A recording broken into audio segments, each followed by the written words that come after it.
Welcome back. This is Stef from Cold-Blooded Freaks, and in today's episode, we are doing another deep dive. And this one's quite unique because this deep dive episode, we got to take a trip down to Virginia to meet some very awesome people to talk about a very awesome gene. We are talking about Monarch. And we got to talk and discuss everything that there is to know about Monarch with Showcase Serpents in person. So grab a snack, get comfortable, because you are absolutely not going to want to miss a minute of this. Let's dive in.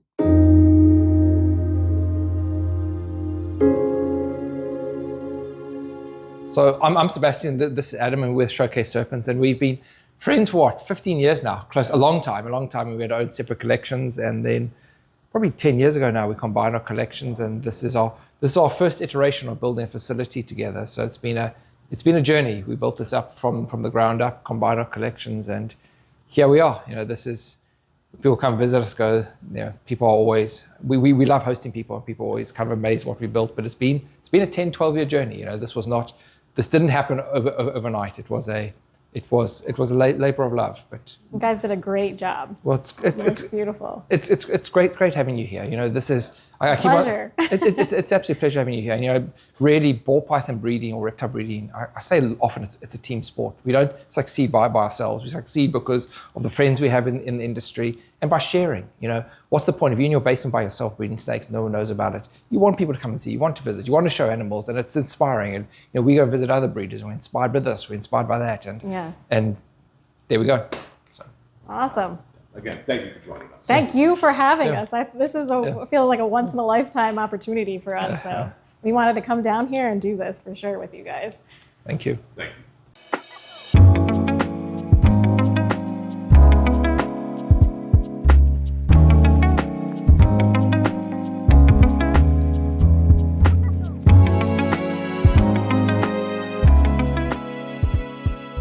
We are very Monarch heavy. Yep. Much more so than ultamel, but there's space in every collection. And let's just talk a little bit about how we got in, a bit of the history of Monarch. So I think some people know this, but let's just recap quickly. So there's a guy called Rance out of Oklahoma, I believe, who originally bought a pair of het Monarch, het genetic stripe that he didn't know was that. And he bought them from a breeder. He thought they were pastels, and he bought them and he bred them together eventually. It took him many years.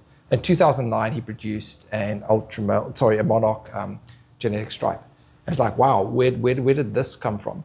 And over the years, he started to breed them more and more. And then in Europe they already had, I believe they called it burgundy or something different. And eventually the two genes got put together and they realized they were the same. And genetic testing now proved that they're the same. So it was pure luck. Out of the US, it was pure luck that Monarch was discovered. It wasn't that long ago, it was like 2010, 2009, that he discovered it. And we ended up in a lucky position that we went down to Justin, probably 8 years ago. Oh yeah, so from my perspective, I just want to share this story. One day, Sebastian pulled up in a car with one of his friends and said, "Hey, we're driving down to see Justin. You want to come?"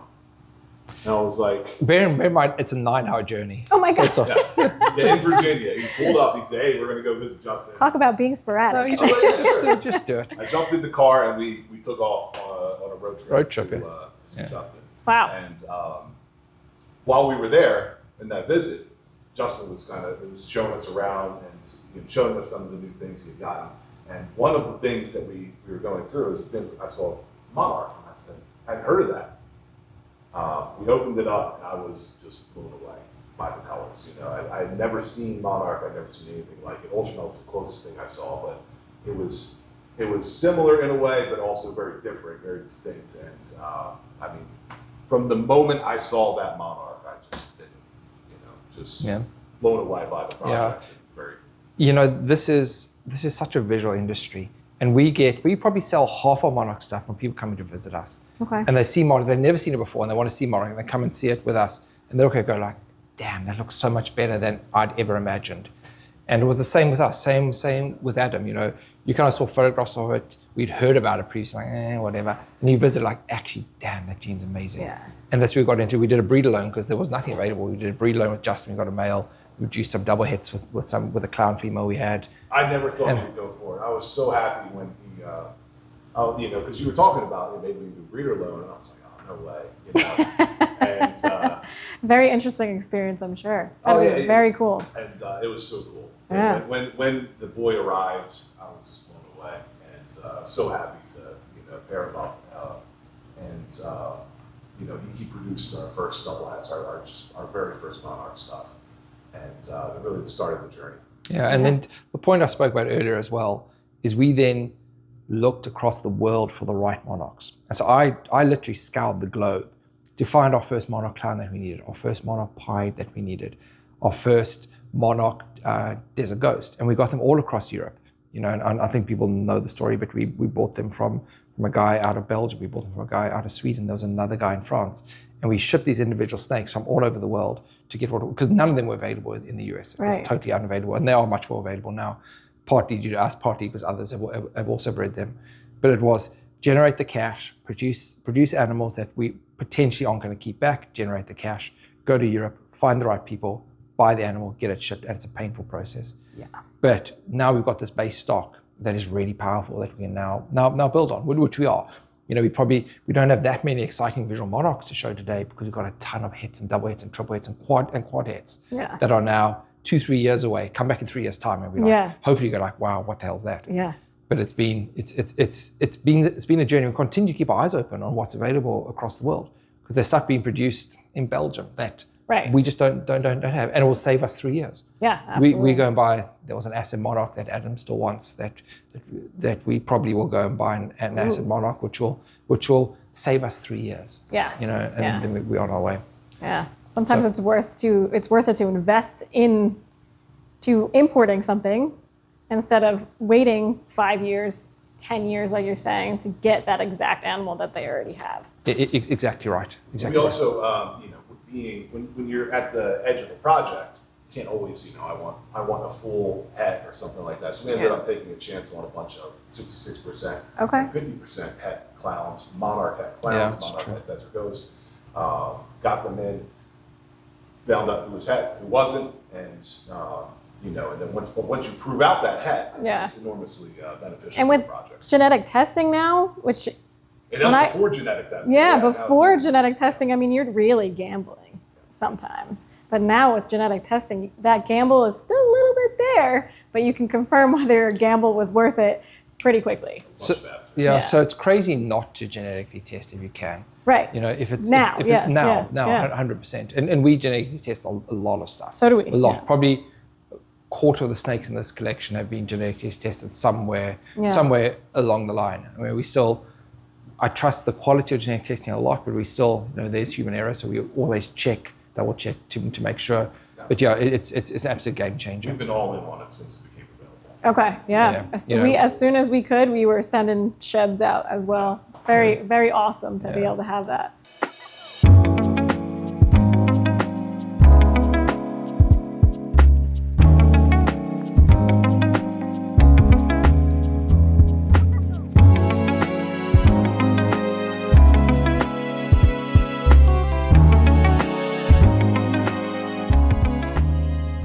So we get asked often, you guys love Monarch. I think we probably got the biggest Monarch collection in America. And then we get the question is, do you have any ultamel? The answer to the question is yes, 100%. We've got 5 ultamels, which we'll talk about later. But there's one clutch in the incubator at the moment that is, to me, a phenomenal clutch. It's one of the best clutches we've ever had. And I think if anyone questions our loyalty towards ultamel as well, that it will show you what quality of ultamel we've got and what we're striving for. So I won't take it out, but it's a red stripe yellow belly ultamel het clown to a het monsoon het ultamel het clown. So we are hoping for some codom, multi-codom ultamel clowns that are het monsoon. And that to us, that is the cutting edge of that project. And that for us, by the way, is inspiring for Monarch too. Because this is, ultamel is 10 years ahead of Monarch, maybe more, a decade at least. And those are the type of projects we can do as well. I was at Justin Kvelka's facility last week, and he had a couple of ultamel clowns that had multiple codoms in them that were phenomenal. And given the darkness of Monarch, the ability then for us to go and chase those projects, that's a 10-year project. It's going to take us 10 years to get there. But it's very inspiring. So we regularly take inspiration from where ultamel is, plus many other projects too. But that's kind of the quality of ultamel project that we are now striving towards. We when we combined our collections, I was into albino stuff, and Sebastian was into ultamel Okay. And lavender. and lavender. Yep. But your ultamel stuff really stuck out to me. This first time I saw ultamel in person. We still have a couple of those. We still got girls. my 2 original ultamel girls, which are Oh, now wow. giant girls. Yeah. So should we start doing some comparisons? You know, Yeah. I don't want to focus too much on ultamel versus Monarch, but I think it's interesting to see the 2 side by side, and we can put them on the Absolutely. table there. Holy, that's a big girl. Hello, big She's girl. like close to 5 kilograms. Yeesh. Okay, so giant original. So when we combine our collections, Adam can correct me, I think these 2 ultramel girls are the last 2 left from that original combination 8 years ago. I believe so. Yeah, and these were 2014. Okay. And they produce a lot of clutches for us Yeah. over the years. That is straight ultamel, and that is straight Monarch. Wow. And so we talk through a couple of the differences, and feel free to comment yourselves as well. So it's really, the main difference is just the darkness of the tones. If you look, let's try and get a head for you. So you can see a head there of that girl. It's got a very soft face. Yeah. And then hers is a bit darker. How much darker is Yeah. that? It's almost a burgundy difference. So I think that's why they called it burgundy originally out of Europe, because it does look burgundy. It is a true burgundy color. But I think as a result, I think long term, we'll find in 20 years' time, you know, to be proven still, but in 20 years' time, the projects you'll be able to, the quality of the projects you'll be able to do with Monarch, in 20 years' time, you compare the 2 side by side in 20 years' time, I expect the Monarch will produce far more interesting projects because of the darkness and the richness of those colors. And the contrast between the dark and light. Yeah. I mean, putting them side by side, I feel like you really get an understanding of the true differences. I mean, in my opinion, there almost looks like there's a little bit of a pattern difference in these 2, but it's the color that you're talking about. It's the color. It's the richness overall. Even in the alien heads, the eyes are richer and more saturated with color. And then the alien heads themselves are brighter. Yes, a lot brighter. I mean, this is a slightly older snake, but they're both, you know, this snake's 10 years old, the snake's 5 years old. Right. They're not going to get much. Right. They won't change now. Right. That one's het genetic stripes, so they may affect it slightly, but the colors have not substantially changed. No. I do really like I'm like in awe of the color. I feel like seeing them in person too versus seeing them in a picture doesn't do them justice when you see them in a picture. It doesn't compare. Their colors are beautiful. So you said this one is het genetic stripe. Het genetic stripe. Okay. I'm not sure it makes a huge difference, but, Okay. but yeah.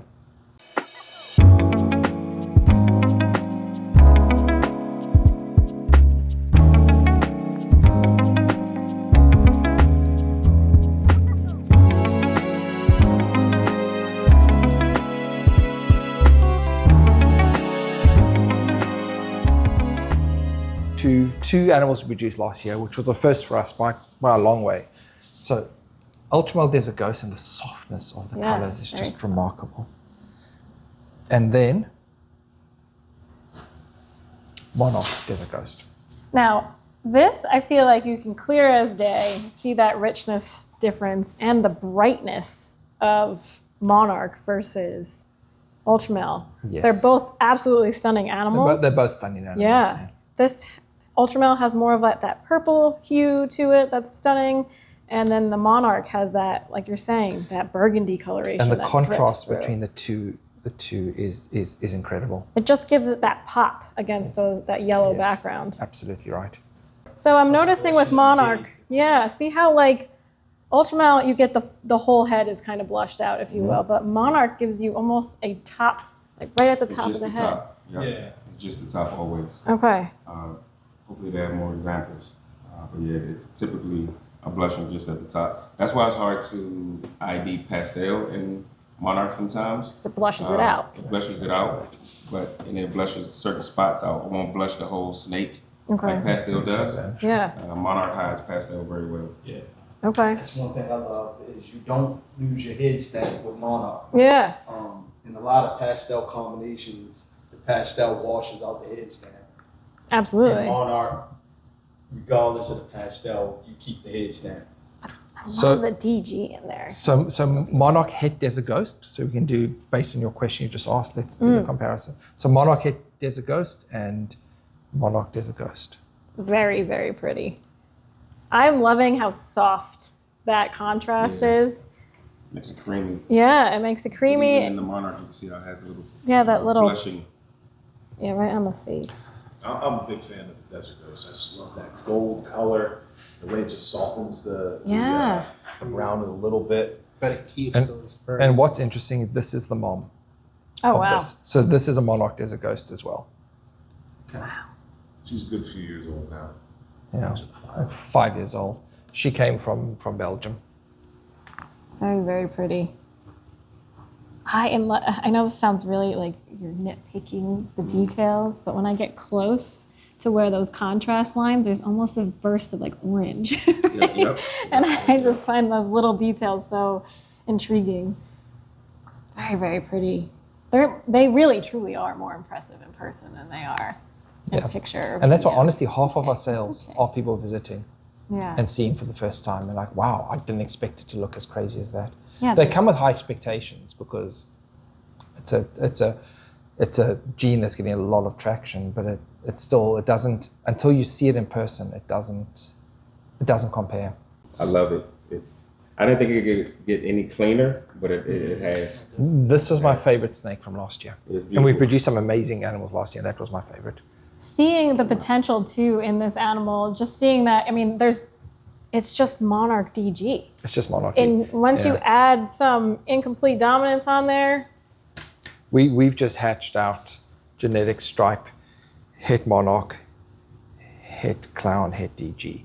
okay. And that's going to be rare.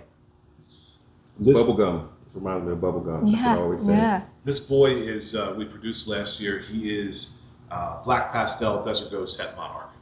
So he's going to be an important part of our getting darker genes into. Am I crazy or I feel like Monarch is influencing the color and just the het. We see it in the hets a lot. Yeah. He's het hyper as well. So Okay.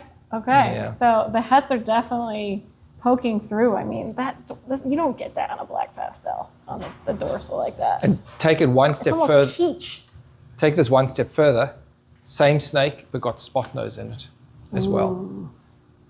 So it's black pastel, spot nose, Desert wow. Ghost, het Monarch. So what do you see in the difference between those? This is why I like spot notes so much. But what do you see in the difference between those two? That dorsal is bright. Spot Something nose else is brightener. is the busy. I feel like it's just more pattern. It gives you kind of more of those More Oreo pattern. kind of patterns. And Darker tones around Yep. the dorsal, and then that dorsal is just super bright. yeah, you get that rich black coloration. It's not so blushed out. You know, that dorsal has that rich, solid black coloration. It's just very cool. When that baby came out of an egg, it was probably like, oh. We had one egg. Wow. One egg. So there was the only egg that hatched in the clutch. Holy. Yeah. Well, Yeah. beautiful. Yeah. Sheesh. Yeah. Very, very cool comparison. I just love that these guys are just hets and they're popping. I mean, popping with color. Look at those side colorations that come up. Contrast with the white in the belly too, coming up the sides. It's just very pretty.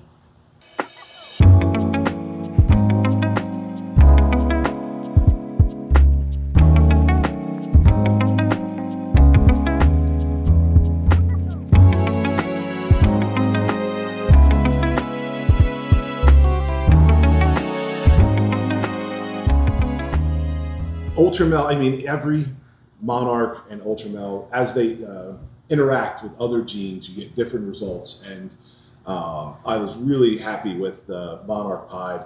You know, you keep a nice burgundy, dark brown color, and you get the nice contrast between the colors. And with Ultramel, again, that's just another great interaction. Ultramel and Pied just go together so well. That's what's so cool about both Monarch and Ultramel is that you can't go wrong. They don't have, I mean, they just, some interactions are better than others, but they're all good. Yeah. And it's just the simple combo itself is just absolutely stunning, honestly. Very cool looking. It's a shame this girl's in blue. Yeah. She is normally. This big girl looks peachy. It's such a nice color. right now.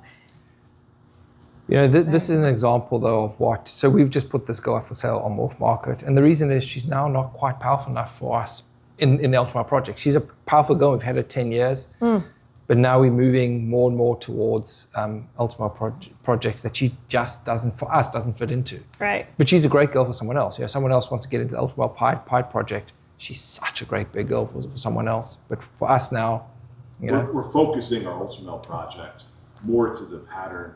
Ultamel Monsoon Clown is our biggest focus. Yeah.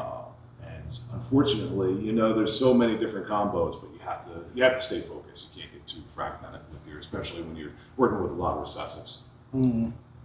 Yeah, I mean, so far I would say Monarch ages, it gets almost brighter. It does. And I think that is, I've always said this, but that's like one of the things that people look for the most in a gene, at least I do, because I want the adult to look beautiful as well. That's the goal. Yeah, I mean, you don't ever want to have a gene that like you're like, oh, that ages, it looks like.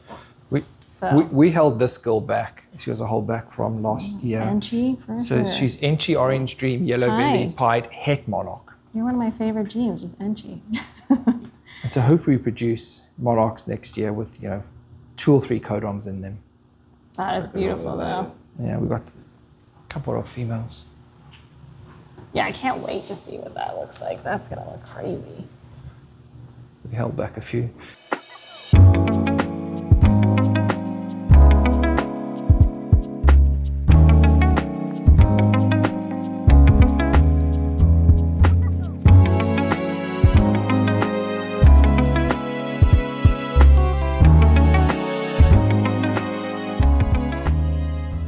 So you can see the colors on the dorsal almost purple out. The purples almost come to a richer saturation as they get older, and those yellows get a little bit calmer.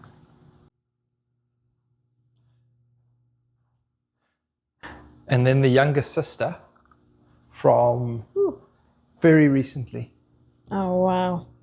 Yeah, or younger brother actually. But yeah. So that's what, 6 weeks old. This is a year old. This is 5 years old.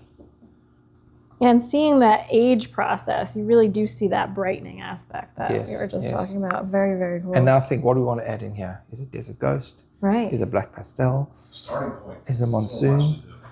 Is it Tornado? There's so much for us to do. Tornado's going to look really nice. Tornado's going to Yeah, look I think crazy so. in this. Yeah, as soon as you said tornado, I went, "Ooh." But I'm particularly excited about, I think, Confusion Clowns is one of my favorite morphs in general. Getting Confusion into Monarch Clowns. That's going to be exciting. Oh, nice. He's going to be our key to getting Monarch Clown into some more combos. A lot of our blackhead clown girls, our Confusion Clown girls, they're lined up for it. Yeah. He's aged extremely well. Yeah, I was going to say he looks like he's held on to that, Yes. those like oranges, if you Yes. will. Yes. But Mandarin, I reckon Mandarin will look obviously a lot brighter than that, and will probably end up as an adult looking Like this. like that. Yeah, Yeah, I was gonna say. as a big adult. Especially the silver form. Very, very cool. We have Mandarin girls lined up for him, Confusion girls, Monsoon girls. He's got a list to go through. Yeah. No one's seen these lined up before like this, by the way. This Yeah. is the first time we've actually done this. I'm absorbing all of it because I find it very cool to see just the difference between them as they age. And just a few grams, or female, male, you know, he's just holding on to his color super well. So just give me an idea of what we want to put into this project. So this is a blackhead, desert ghost, clown, het, genetic stripe. So we want to get blackhead into this to go and darken up a lot of the Yes, scenes. yeah. So this boy is getting close to age. We're not close to producing a blackhead monarch clown yet, but this boy will be the first step towards getting us there. So we try to put blackhead into most things that we do. We find every year our blackhead stuff. Blackhead and confusion stuff, all our incomplete dominance, those two sell out the fastest. We've got nothing confusion left now. We've got nothing. We've got one confusion left, but no blackhead stuff left. So this boy was my second favorite boy from last year. That's going to go back, and we've been trying to produce a blackhead disco clown for forever. Ooh. And that's that's him ready to go back in, and he's pretty much the size now. You can almost see like what that black coloration is Yes. really gonna do once it's mixed in. Yes. And there's the Desert Ghost in there as well. Yeah. Oh, So- my goodness. Another side of the project we just produced. These are genetic stripe triple heads. Oh, wow. Monarch, Desert Ghost, Cloud. Jeez. So much potential sitting here. It's it's crazy. The future of all these snakes is unimaginable, honestly. It's just a dream at this point. So this boy is a Mandarin clown, and he's looking a bit dark at the moment, but he is a proper Mandarin clown, and his babies look as bright as they do. So I cannot imagine, once we get him in there, the babies, I hope, continue to retain that coloration throughout their lives. We'll talk through a bit more Mandarin stuff shortly. He's very cool too. Yeah. So let me put these away, and then I'll bring out some Mandarin stuff as well. And wash my hands too. Yeah, if you don't mind. This baby looks the same today as it did when it was a baby. It's a year old now, and it's looking as good today. This is what needs to now go into from our perspective, what we're going to put into Monsoon, what we're going to put into Tornado. One day we get Tornado, what we're going to put into Monarch, and try and keep that brightness of the Monarch Desert Ghost to add this back in and see what we get. And this is so bright, but it's not a super. It's just a normal Mandarin clown, head Desert Ghost, but Mandarin clown.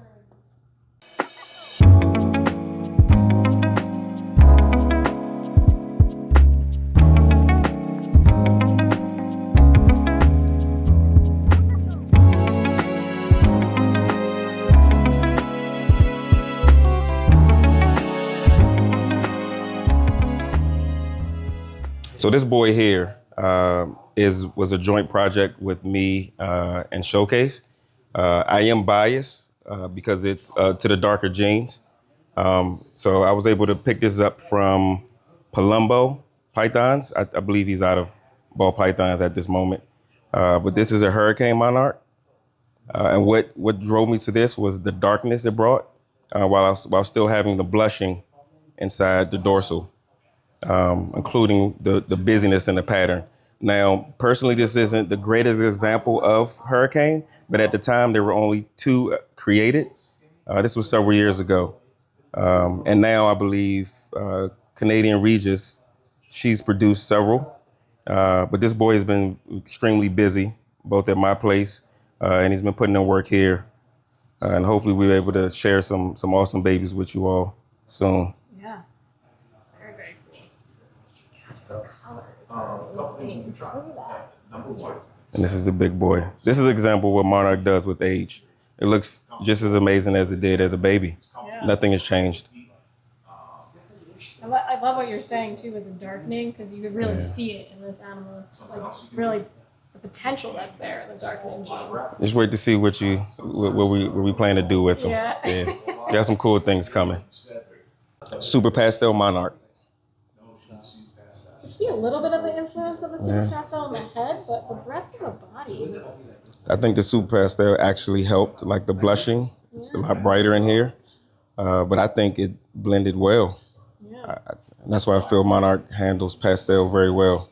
As for a Super Pastel, this doesn't look bad to me. No, not at all. Very pretty. Just needs a little gravel and lace. Get some spice in there for it. Very pretty. She's hat clown. I'm hopeful. She'll help us make some leopard monarch clowns here soon. Thinking about putting our mahogany clown het monarch to her and shoot for mahogany leopard monarch clowns, which I think would be a nice combo. Yeah, the darker genetics, I feel like, so far are my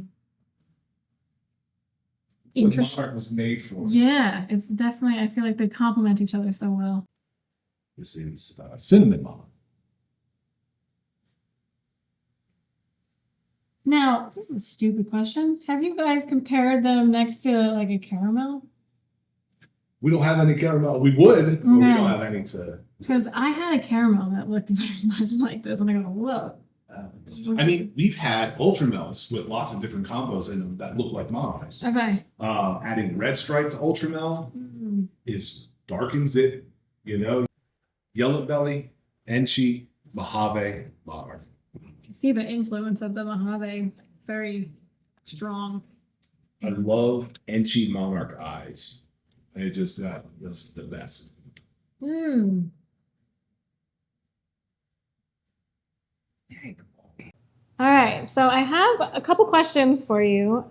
One of them is, so we saw some of your beautiful collection, and every single time you talk about, you're like, okay, we can add other things onto this that are going to just amp it up to the next level.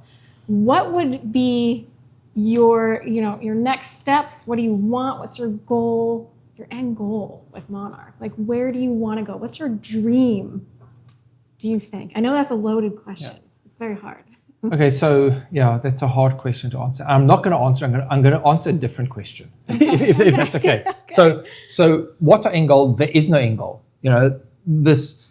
We'll be dead in 60 years' time, and there'll still be stuff that we could have done. Absolutely. And so the end goal for us is to produce the most phenomenal snakes we can. Snakes that people look at and go, "This is incredible. This is why I want to be in Monarch. This is why I want to be in ball pythons." And so, in terms of our dream project, again, there is no dream project. There's so many. We've been trying to be very thoughtful in terms of what genes we have in the facility, and we've been very selective about which genes are here and why we have them here.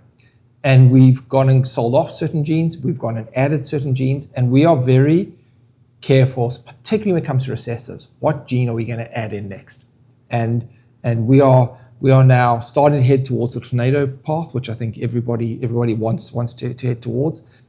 And the stuff we're going to put back into Monarch, and I run a little, not I, Adam and I run a little WhatsApp group together with some Monarch breeders, and they're doing some interesting stuff. They've got Sunset, which we add into it.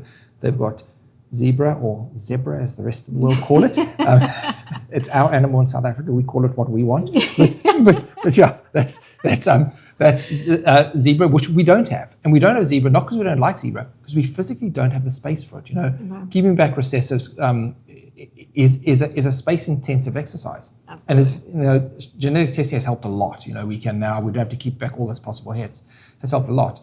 But we're not particularly going for it, but we've got hypo in the project, and we'll continue to add very selectively. Every couple of years, we'll add another codon. We've added a Xanthic now. We bought an Xanthic Desert Ghost Clown boy, and we're going to add that into the project, but in a slow and thoughtful way. There's no rush with this. Once you're doing double, quad, triple recessives, pen recessives, there's no rush. No one's going to produce a 5-gene recessive Monarch in the next 2 years and produce 150 of them. Right.